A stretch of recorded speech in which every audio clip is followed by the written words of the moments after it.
En fait, j'aime beaucoup la peinture abstraite, mais à chaque fois que je veux faire de l'abstraction, j'ai des petits bonhommes qui sortent malgré moi, donc je les laisse, quoi. Ça raconte une petite histoire. Les bonhommes racontent toujours une petite histoire. Tu vois, là, ils essayent de franchir les obstacles, ils grimpent au sommet. Ils veulent tous aller au sommet de quelque chose, quoi, tu vois. Elles sont toutes faites une par une, bien entendu. Et si tu regardes bien,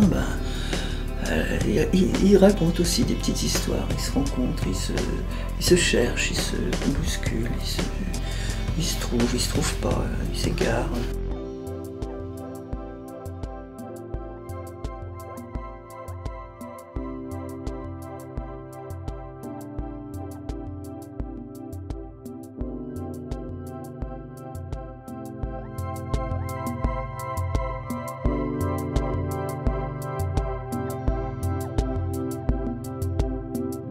J'ai pas une culture légitime artistique. C'est un peu sauvage, quoi. C'est un peu... Oui, c'est sauvage. C'est sauvage. J'ai pas vécu dans un milieu où on s'intéressait à la peinture, ni mon père, ni ma mère. Non.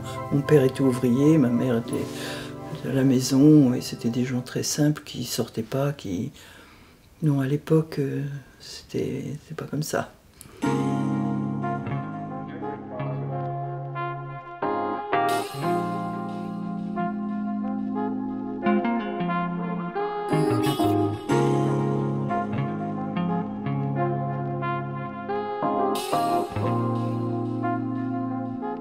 J'ai bien aimé tout ce qui concerne le mouvement Cobra, qui est un mouvement qui était très coloré, qui était expressionniste, très libre.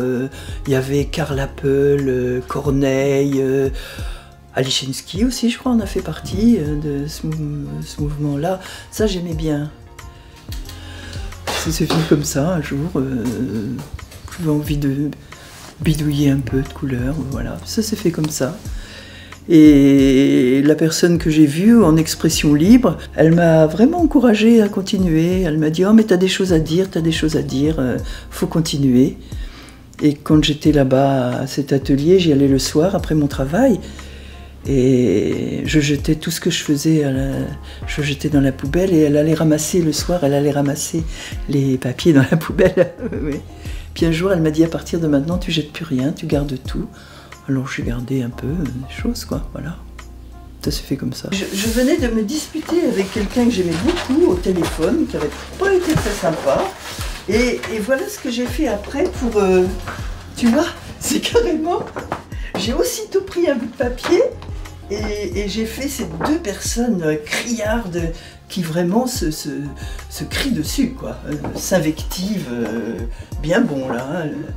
Quand je fais un grand format comme ça, alors là, je balance de la peinture, j'y vais, quoi.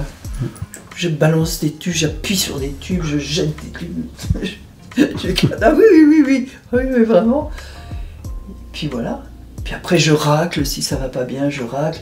Là, j'étais un peu triste parce que j'avais perdu ma nièce quand j'ai fait ce tableau.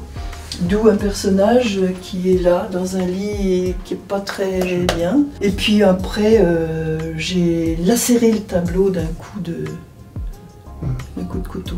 Piouf, comme ça. Puis je l'ai appelé La Faille. C'est un peu tripal, quoi, c'est pas forcément toujours, c'est un peu cérébral, mais quelquefois c'est plus tripal que cérébral. Que chacun y trouve son compte, ou pas, dans un tableau. Il y a des gens qui disent « Oh là là, ça me touche ce tableau, mais alors vraiment, presque il me le faut tellement ça me touche. » Puis bon, il y en a d'autres qui disent « Oh là là, c'est triste, oh là là. » Moi j'ai fait des choses que je trouvais très gaies, que tout le monde trouvait tristes.